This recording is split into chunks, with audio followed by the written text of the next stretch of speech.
Kami kelompok PPL SMA 18 Garut saat ini akan melaksanakan wawancara dengan guru pamong kita, yaitu dengan Bapak Dr. Andes Ius Yusandi MPD.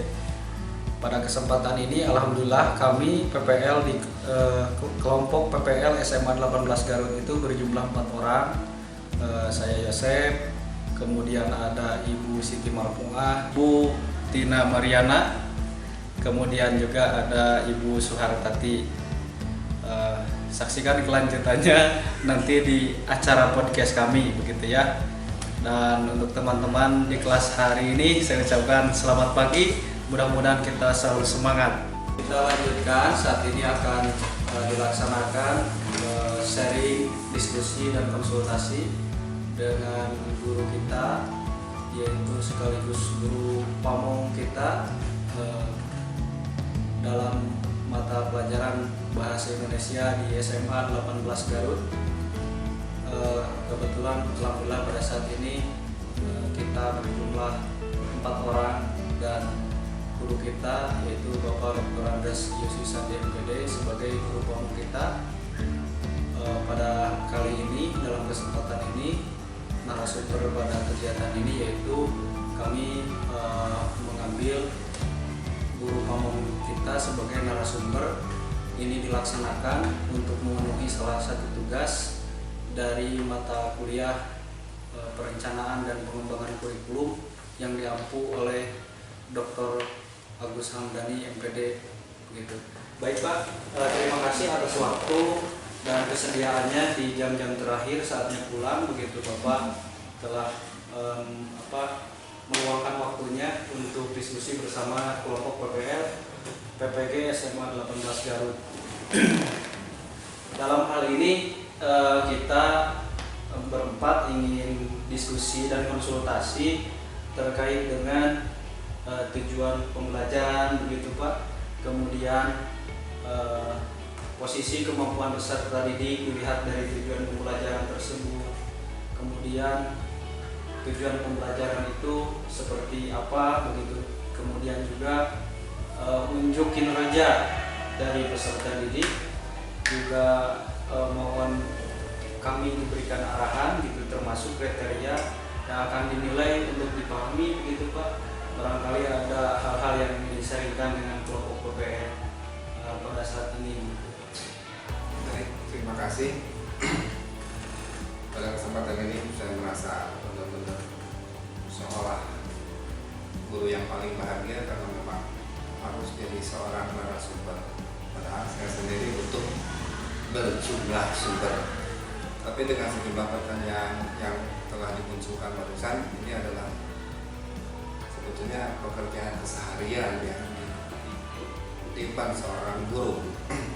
Berbicara tentang tujuan pembelajaran, tujuan pembelajaran menurut saya adalah upaya yang dilakukan oleh guru untuk membawa para peserta didik memiliki sejumlah pengalaman. Jadi dalam sebuah proses mereka harus dilibatkan berpengalaman, baik itu pengalaman berpikir, pengalaman berasa maupun pengalaman berperilaku. Jadi sebagaimana kita mengetahui bahwa hasil belajar yang konkret adalah perubahan pada pikiran, perubahan pada perasaan, dan perubahan pada sikap atau perilaku. Jadi tujuan menurut saya adalah pemberian pengalaman kepada peserta didik. Itu. Lalu bagaimana posisi peserta didik dengan tujuan itu sendiri, bahwa peserta didik adalah objek sekaligus subjek. Ia berperan ganda dan guru hanya sekedar menjadi fasilitator. Karena posisi mereka yang begitu penting, objek sekaligus subjek, maka para pendidik harus mampu mengondisikan mereka pada sebuah interaksi, pada sebuah aktivitas dalam proses itu. Baik proses berpikir, baik proses beremosi maupun bertingkah laku. Jadi Jadi karena posisi yang demikian, peserta didik yang super penting itu sebagai subjek dan objek, sekaligus mereka yang ya tadi berkaitan dengan pengalaman mereka, mereka lah yang menjadi pelaku, mereka lah yang memiliki perubahan itu. Jadi benar-benar 3 perilaku hasil belajar mereka temukan perubahannya. Itu posisi peserta didik. Nah, pada saat dia memiliki perubahan di pikiran, di emosi, dan di sikap atau perilaku, saya yakin mereka akan memiliki kesadaran diri bahwa saya peserta didik di kelas ini berada di posisi mana. Jadi hal yang sama ini pun yang sering saya sampaikan pada mereka, bahwa perubahan tingkah laku mengarah pada satu kata, ialah eksistensi. Saya jelaskan, eksistensi itu adalah pengakuan dari orang lain. Pada saat dia sadar ini belajar karena dia pelakunya, karena dia objeknya, jadi kesadaran pada dirinya lebih hidup, lebih muncul. Maka dari itu semua guru harus melihat betapa pentingnya para peserta didik, betapa pentingnya perubahan perilaku setiap peserta didik. Di pertanyaan ketiga, mengapa tujuan pembelajaran seperti itu? Saya menyoroti ini pada diferensiasi. Mengapa diferensiasi? Nah, hal ini mengharuskan pada semua guru pandai memilah dan memilih. Memilah secara besar bahwa di kelas itu bukanlah satu kesatuan, tapi di kelas itu ada beberapa kesatuan. Yang mungkin kesatuan mereka, para peserta didik yang sanggup cepat menggali informasi, ada kelompok yang lainnya yang lambat menyerap informasi, dan kelompok yang lainnya yang benar-benar mereka harus disuapi tentang informasi. Pada prinsip dasarnya pembelajaran adalah kesanggupan menggali informasi dan mengaitkan informasi satu dengan informasi yang lainnya. Jadi diferensiasi menurut saya di sini menantang seorang peserta pendidik untuk memilih, pandai memilih materi ajar yang sesuai dengan kelompok yang berbeda. Kedua, selain memilih materi, kita pun harus sanggup memberikan perlakuan yang berbeda pada ketiga atau beberapa kelompok yang ada di kelas.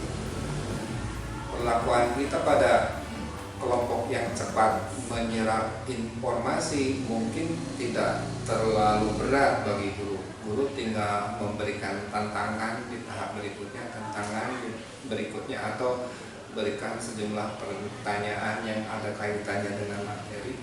Tapi di kelompok yang lain barangkali guru harus memiliki ekstra tenaga, ekstra pikiran agar mereka sanggup berinteraksi, berelaborasi, bahkan berkolaborasi dengan kelompoknya sendiri. Jadi guru benar-benar menjadi sosok yang ditantang sebagai mediator dan fasilitator, pandai memilih dan pandai memperlakukan. Berikutnya, tentukan untuk kinerja dari 6 unjuk kerja. Saya berpikir bahwa unjuk kerja ada di profil pelajar Pancasila. Profil pelajar Pancasila itu catatan saya beriman, bertakwa, berkebinekaan, gotong royong, mandiri, kritis, dan kreatif.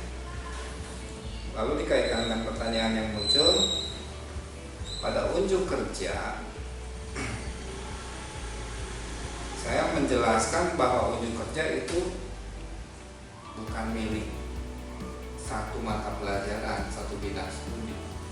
unjuk kerja biasanya dilakukan oleh mata pelajaran yang terintegrasi, bisa 5 mata pelajaran, bahasa Indonesia, matematika, seni budaya misalnya, atau ekonomi dan seterusnya.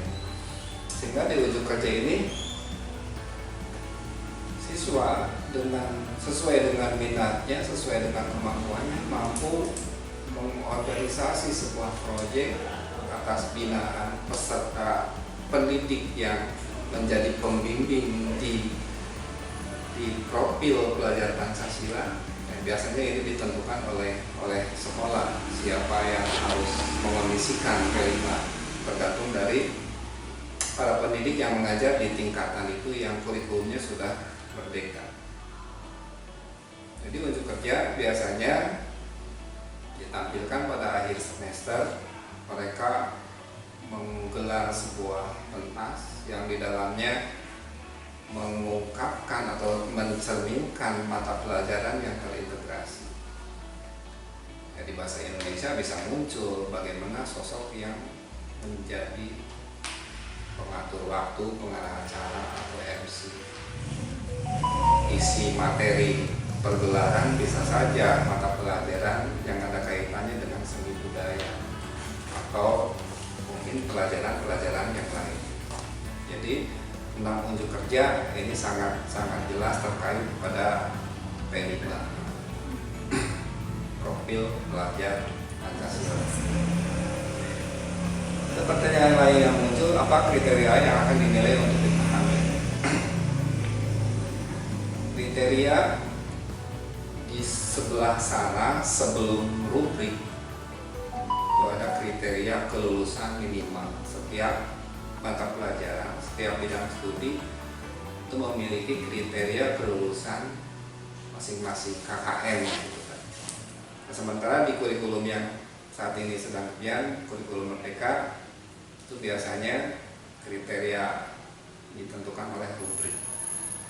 Sebagai contoh, pada saat si peserta didik diharapkan mencapai sesuatu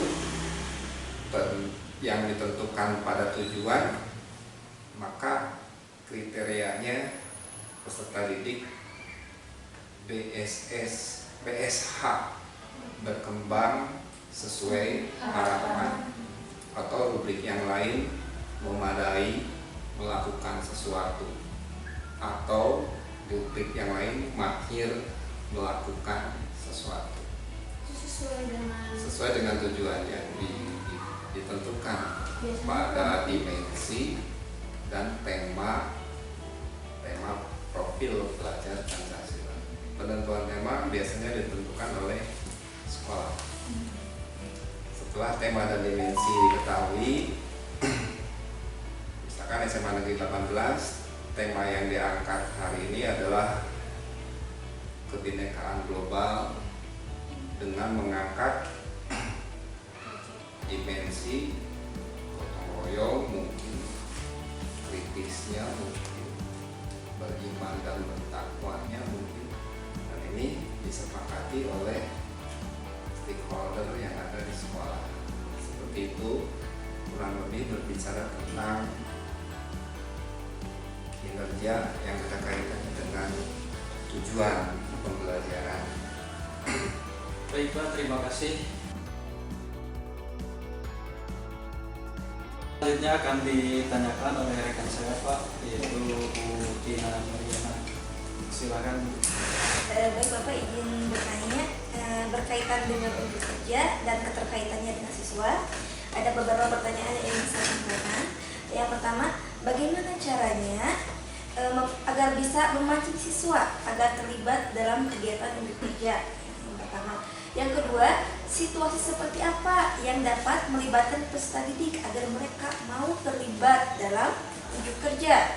Dan yang ketiga, bagaimana pendekatan penyampaian materi yang dapat memancing minat dan keingintahuan siswa terhadap materi? Dan yang terakhir, apa yang Bapak lakukan ketika minat belajar siswa mulai menurun? Apalagi ketika keadaan pembelajaran sangat sulit dan jam-jam terakhir gitu, Pak. Terima kasih Pak. Saya hanya menjawab dari setengahnya pertanyaan yang muncul, saya harus menggarisbawahi bahwa ini pertanyaan yang berhubungan dengan pendekatan. Pendekatan yang biasa saya lakukan subjektif, tapi sebetulnya nyambung dengan pendekatan yang ada, yang berlaku.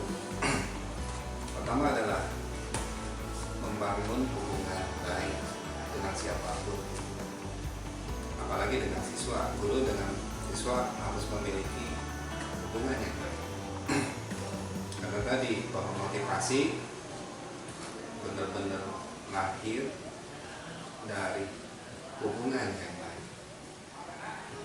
Bila sebagai contoh matematika, gurunya yang super macan, ini artinya belum muncul guru di kelas sudah ada gurunya. Jadi saya menggarisbawahi membangun hubungan yang baik itu harus nanti pada saat kita sudah memiliki hubungan yang baik baru berpikir tentang metode pembelajaran yang aktif.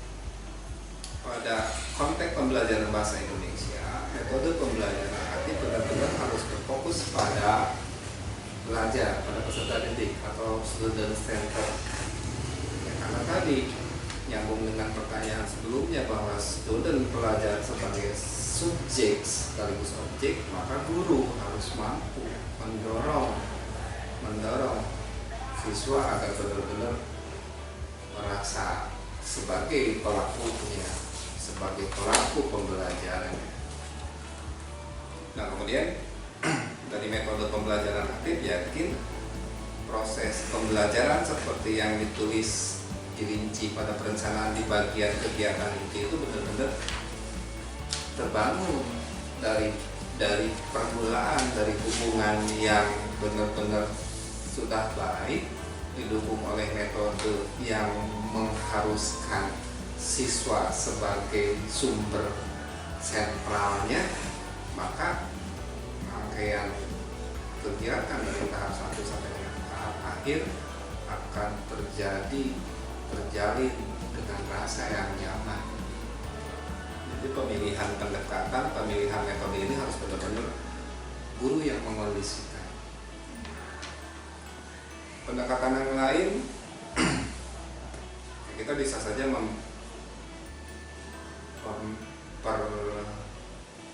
melibatkan media pembelajaran. Di zaman yang seperti sekarang ini, media pembelajaran berbagai macam ditawarkan gitu.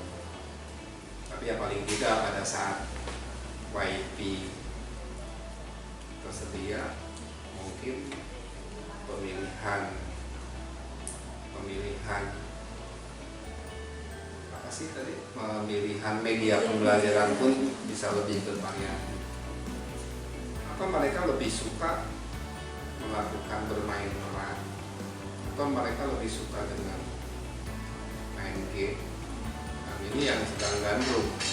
Jadi mengapa pendidik tidak berupaya mengangkat permainan dalam sebuah proses pembelajaran? Karena pada prinsip dasarnya belajar itu adalah memberikan sejumlah pengalaman, walaupun setidaknya hanya berupa permainan. Itu barangkali. Oke, baik, terima kasih Pak. Barangkali untuk dari teman-teman semua ada yang ingin dikonsultasikan lagi dengan Bapak? Sedikit mungkin Pak. Boleh, silakan Bu Suhat. Untuk kan tadi media yang sekarang di Google kan udah banyak gitu, media-media yang bisa digunakan. Nah, terkait dengan penggunaan sinyal, ini kan pertamanya di kelas belakang itu agak susah ya agak susah sinyal gitu. Nah, itu kira-kira menurut Bapak bagaimana cara Bapak mengatasinya gitu ketika terhambat dengan sinyal? Kekuatan sinyal untuk wilayah gedung tertentu. Iya. Nah, siapa saja sebetulnya untuk bagian paling pojok itu sudah diberikan penguat sinyal 5. Pada saat ujian akhir semester tahun yang lalu. Nah, kebetulan saya ketuanya itu sudah dipasang di bawah penguat, tapi hal ternyata kebijakan berganti.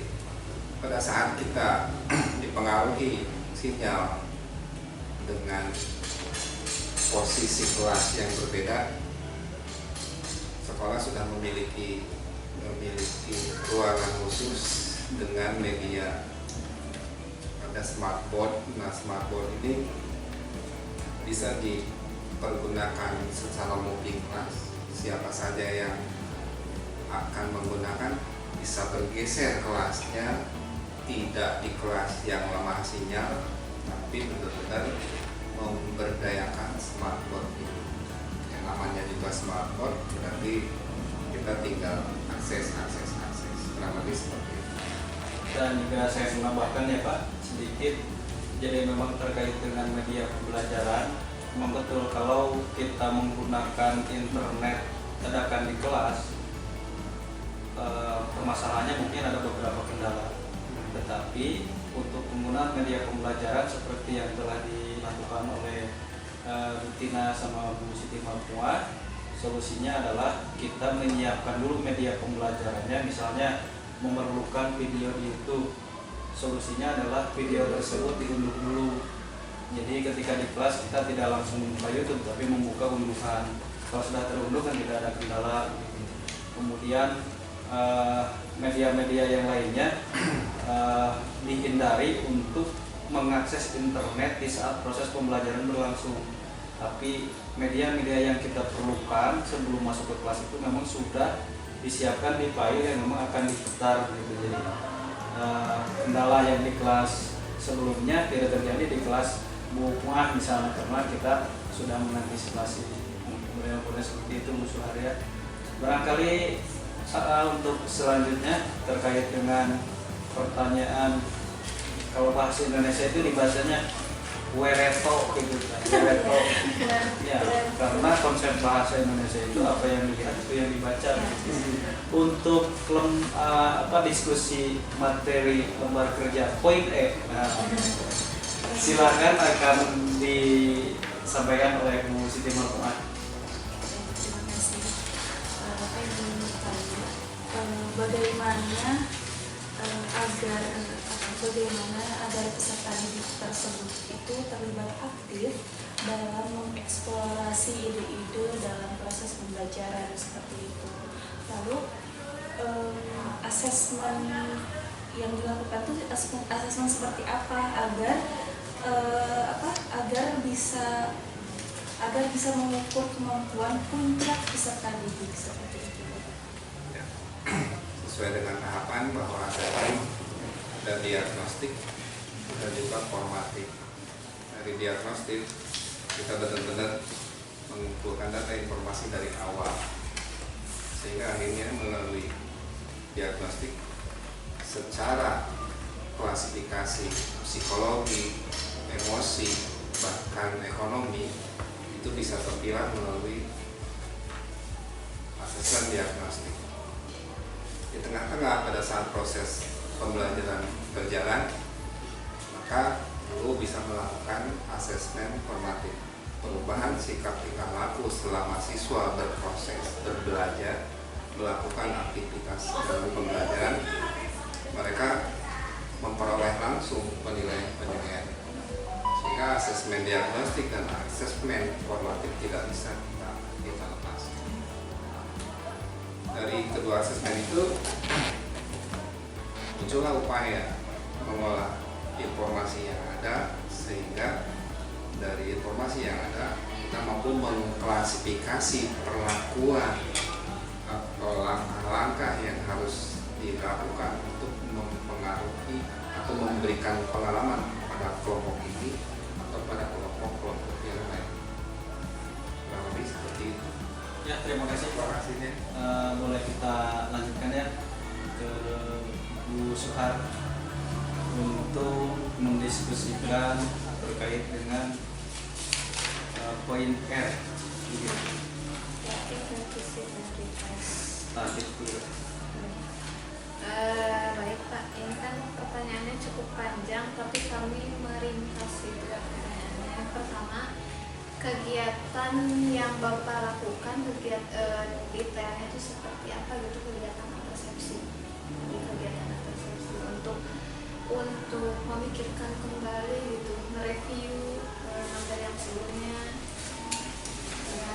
yang sudah dilakukan itu seperti apa. Yang kedua, bagaimana Bapak mengajak peserta didik untuk melakukan refleksi seperti itu.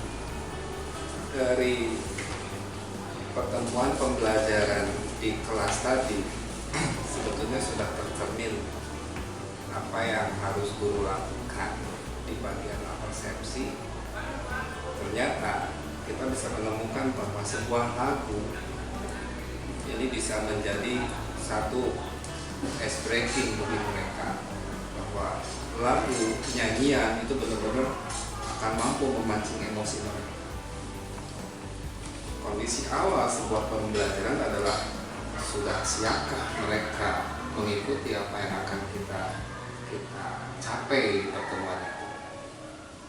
Ice breaking berupa nyanyian akan pula sekaligus menjadi materi ajar yang sudah sampai dengan materi ajar yang akan dicapai, sehingga dengan hati senangnya mereka menemukan bahwa pembelajaran bahasa Indonesia materi cerpen ini benar-benar membuat kita nyaman, apalagi dipancing dengan sebuah nyanyian, sehingga yakin secara tidak diinstruksi, yuk berdiri, yuk lakukan seperti apa yang guru contohkan, tapi pada saat dengan sebuah nyanyian terungkap, terdengar, mereka sudah pernah memiliki pengalaman nyanyian itu, maka spontanitas nyanyian itu akan mereka nyanyikan secara bersama-sama.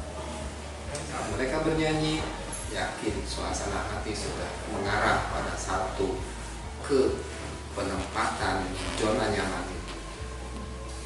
Pada saat yang sama kita menganalisis baris lagu itu ternyata sudah menjadi isi bahasan materi yang akan sampai pada hari itu. Jadi sambil bernyanyi mereka pada saat itu sudah belajar tentang kajian materi, penggalian. Jadi pada bagian penyampaian materi, guru tidak harus lagi banyak menjelaskan di sini, justru benar-benar melibatkan aktivitas siswa secara serempak dan bersama-sama. Jadi pancingan yang sederhana tapi benar-benar mengarah pada ke satu titik zona nyaman kesiap untuk menggali materi. Nah kemudian refleksi itu adalah penguatan kajian keilmuan yang sebenarnya sangat realistis dengan kehidupan mereka. Jadi setiap kehidupan mereka sejak pagi sampai dengan sore adalah sebuah alur yang bisa kita kategorikan sebuah cerita pendek. Jadi direfleksi menguatkan bahwa guru menjelaskan bahwa betapa pentingnya materi ajar hari ini, karena materi ajar hari ini sangat relevan dengan kehidupan sehari-hari. Walaupun pada kondisinya sekarang bahwa mereka tidak lagi sering naik delman karena punya motor sendiri, tapi paling tidak dikaitkan dengan materi cerpen begitu dekat dengan kehidupan yang nyata seperti itu. Ya, terima kasih Pak. Betul apa yang disampaikan Bapak dalam proses pembelajaran barusan yang kita saksikan. Memang kegiatan refleksinya untuk membangun anak-anak nyaman. Bapak tadi mengemasnya dengan laguan. Pada hari Minggu kuturut ayah di kota. Itu peserta didik memang banyak yang mengikuti lagu-lagu tersebut, dan memang dalam lagu tersebut sudah ada tata penumpang gitu Pak. Terima kasih, itu jadi juga memantik kita juga untuk lebih kreatif dalam proses pembelajaran selanjutnya. Mungkin Pak ada beberapa hal lagi yang ingin kita sharingkan begitu, dan alhamdulillah Bapak selalu memberikan jawaban-jawaban yang faktual berkaitan dengan pengalaman pembelajaran di kelas begitu.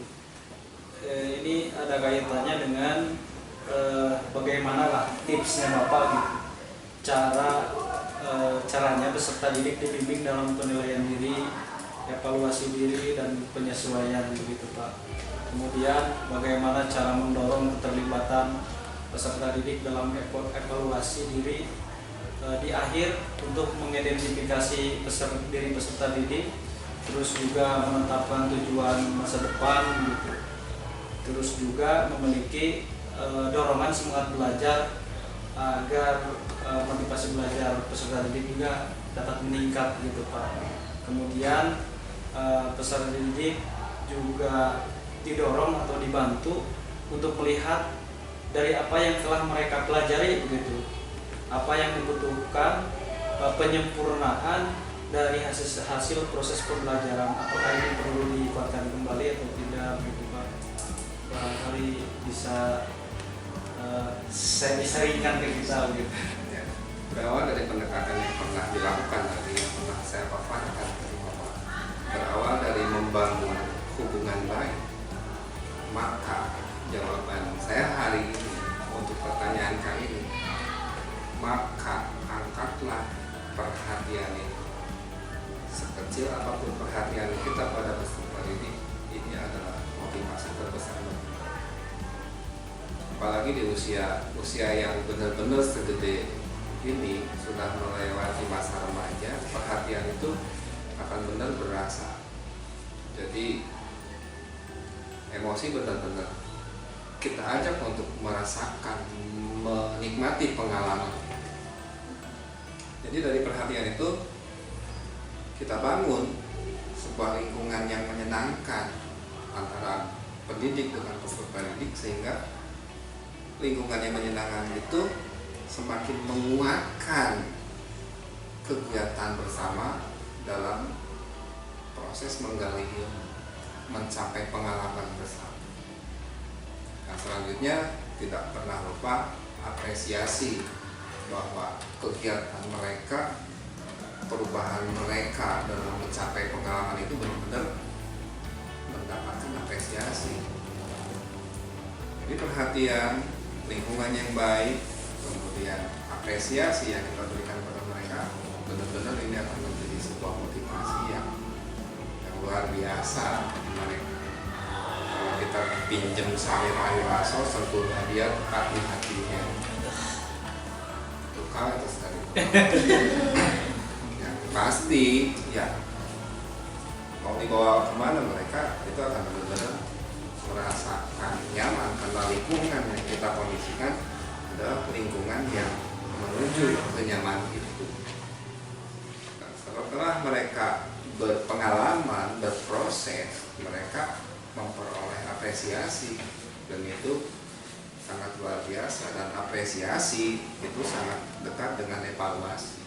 Kita mencoba memberikan kriteria bahwa kalian mendapatkan tepukan tangan, mendapatkan poin, mendapatkan interval nilai atau rentang nilai, bahkan ya sekian rubrik, bahwa kamu Siti sudah mampu seperti ini, kalau mau tinggal nambah lagi, rajin-rajinlah menggali, kurang lebih seperti itu. Jadi dari perhatian, mengondisikan ke lingkungan yang kondisif dan nyaman, ditambah apresiasi, itu akan memberikan kesan yang berbeda.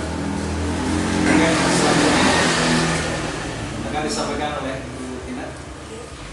Baik Pak, izin bicara lagi. Ini mengenai perancangan pembelajaran untuk siswa. Ada beberapa pertanyaan. Yang pertama, bagaimana mengakomodasi berbagai kebutuhan perkembangan gaya belajar, pengetahuan sebelumnya dan minat peserta didik. Yang kedua, kan Pak, yang namanya di kelas ya kadang apa yang kita rencanakan situasinya ini tidak sesuai dengan harapan atau berbeda gitu dengan apa yang kita rencanakan. Nah, kira-kira bagaimana ya cara Bapak untuk menyesuaikan rancangan pembelajaran dengan kondisi siswa saat itu agar siswa itu dapat terlibat dalam pembelajaran, begitu Pak?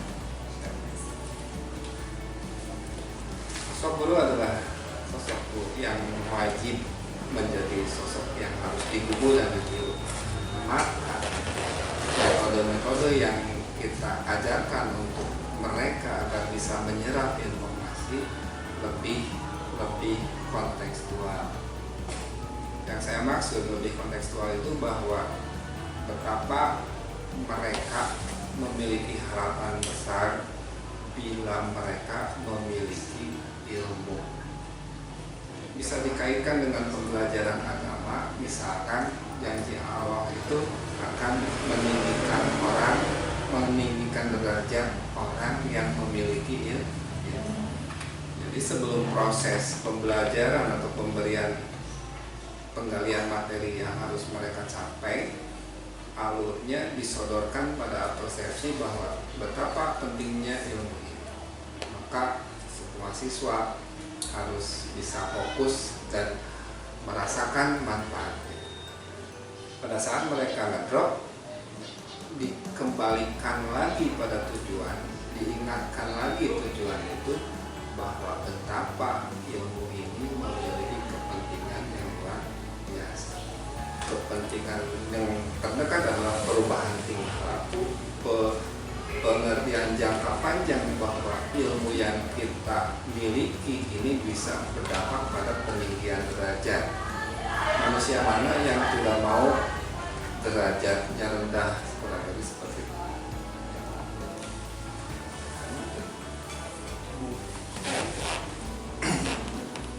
Jadi esensinya yang menguatkan kembali, mengingatkan kembali tujuan yang hendak dicapai saat itu.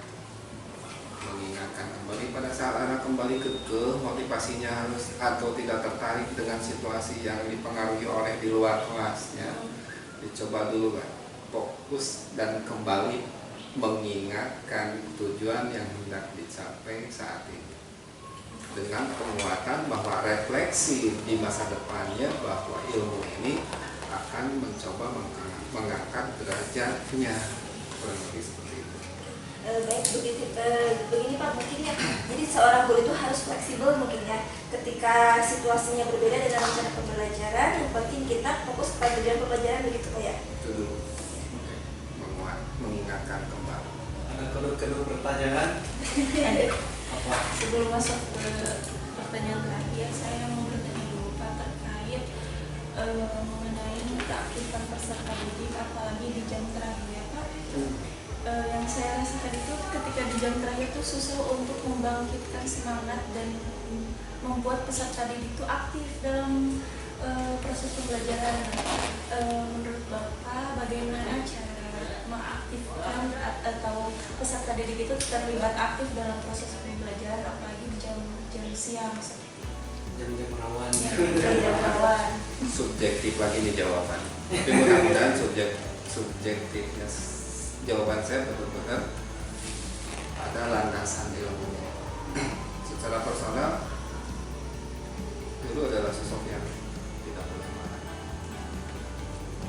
Guru adalah sosok yang benar-benar super dengan mereka. Maka tetap perhatian itu jadi yang pertama bagi mereka. Mereka sulit, mereka lelah normal. Pada saat yang sama mereka butuh perhatian. Mudah-mudahan dari perhatian yang kita berikan memberikan sentuhan, sehingga sentuhan itu mampu mengangkat energi positifnya, sehingga dia mampu mengarah ke lingkungan yang menyenangkan. Guru tadi kan sudah berusaha mengondisikan, sebelum belajar mengondisikan kenyaman dulu. Terus sebelum mereka siap, guru belum bicara.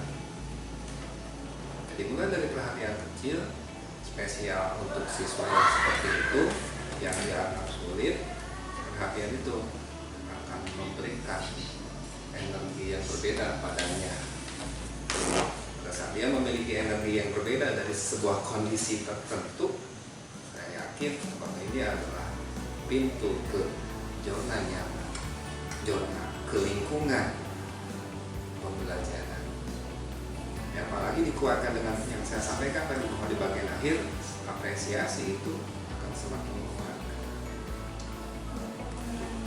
Kamu yang ngantuk ya, ternyata kamu bisa belajar dan mendapatkan perubahan itu berarti bisa apresiasi. Bukan untuk Siti. Kamu kan lagi ngantuk juga masih bisa bertanya. Mengenai apresiasi, kan apresiasi itu bisa dari berbagai hal yang Pak, bisa dari ucapan ataupun pemberian nilai. Nah, apakah apresiasi terhadap murid dengan kita memberikan sebuah hadiah itu benar atau tidak, Pak? Menurut Bapak? Betul, sangat betul. Karena apresiasi ada verbal, ada material. Ada beberapa guru yang sanggup memberikan cenderamata. Ini masih ada kaitannya dengan alat-alat tulis. Mereka mendapatkan satu pulpen saja, apalagi spesial pakai namanya, itu akan jadi sebuah energi yang positif. Ya, apalagi kalau mau di jajanan sebelah sekelas, kalau mampu sanggup gurunya. Soal tadi di dalam pulpen gitu ya. Oke Mas, sudah sangat jelas ya, pertanyaannya terjawab. Pertanyaan Bu Suhar tadi pada intinya, walaupun di jam-jam rawan tadi, Bu Siti Marpunga, kondusifkan kelas, buat kelasnya siap belajar, nyaman, berikan perhatian yang khusus, kemudian berikan apresiasi, insya Allah siswanya akan mengikuti pembelajaran. Oke, selanjutnya oleh Bu Suhar tadi. Pertanyaan terakhir. Bukan pertanyaan terakhir, diskusi kita yang sebagai penutup. Begini Pak, Bapak kan sudah beberapa tahun nih, kayaknya puluh tahun itu mengajar. Bapak juga sudah tahu pengalaman yang menarik seperti apa, yang kurang memuaskan, mungkin bukan kurang memuaskan, yang baik tapi ada yang lebih baik gitu. Saya ingin tahu gitu, pengalaman belajar apa yang paling baik menurut Bapak setelah sekian lama Bapak mengajar gitu, sehingga itu teh menurut Bapak dapat memperdalam, oh iya pengalaman belajarnya seperti ini, oh iya ternyata siswa bisa memperdalam pembelajarannya dan pemahaman tersebut. Lalu yang kedua, bagaimana cara Bapak meminimalisir persepsi gitu dari kesalahpahaman gitu, atau ya hal-hal yang bersifat misalnya. Ya, yang ketiga, bagaimana Bapak mengatur dan mengurutkan pengajaran dan pembelajaran agar lebih maksimal dan lebih efektif. Banyak pertanyaan. Mengakibatkan lupa lagi pada pertanyaan yang awal. Ayo, Baik, sejumlah pengalaman di pinjamlah istilah asik, experience is the best teacher. Di dalamnya ada sosok kita. Experience is the best teacher. Kita ya menjadi guru adalah menjual pengalaman itu. Pada saat yang sama, guru adalah memberikan pengalaman pada mereka. Seperti tadi saya jelaskan bahwa tujuan itu adalah alat bagi kita untuk memberikan pengalaman. Jadi jawaban yang pendek, experience is the best teacher. Meskipun di luar sana tidak ada manusia yang baik-baik saja, guru juga manusia, punya hati, punya rasa dan lain sebagainya, maka tetap pengalaman itulah yang kita daur ulang sehingga pengalaman itu menjadi benar-benar pengalaman mereka dalam mencapai sebuah tujuan pembelajaran. Atau dengan kondisi menyenangkan. Tidak ada ilmu yang harus digali dengan rasa letah dan seterusnya. Bahwa semua ilmu memiliki daya tarik tersendiri, karena ilmu memiliki daya yang luar biasa untuk mengindahkan masa depan. Maka dari itu, balik lagi, experience the best teacher adalah jangan pernah kita berikan pengalaman-pengalaman terburuk bagi kita. Apapun pengalaman terbaik yang saya lakukan adalah benar-benar memberikan sejumlah pengalaman yang baik untuk mereka subjek, mereka objek, mereka yang menemukan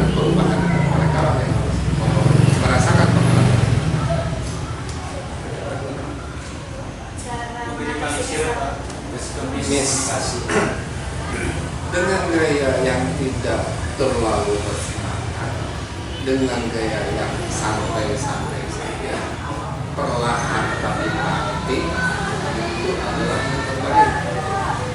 Gaya saya itu menghindari energi motor, tarikan suara satu sesekali tidak mengeluarkan nada-nada tinggi. Jadi miss bisa dihindari dengan perlahan tapi pasti, perlahan sedikit, tak banyak, tapi mereka benar-benar menerima. Ya balik lagi ke pengalaman yang tadi, itu adalah refleksi luar biasa, pengalaman yang luar biasa untuk membelajarkan mereka menggapai sebuah pengalaman yang baru. Jadi insya Allah miss pun akan bisa kita minimalisir. Jangankan miss, justru kita mencoba membawa mereka pada zona nyaman, pencapaian pembelajaran itu sudah mereka turun. Jadi tidak harus konvensional. Tujuan kita hari ini adalah pada saat kita menyanyi saja kita sudah menjembatani, menjelaskan tujuan itu sekaligus menjembatani situasi sebelumnya dengan kekinian, ya sehingga kesalahpahaman bisa kita minimalisir dengan perlahan tapi pasti.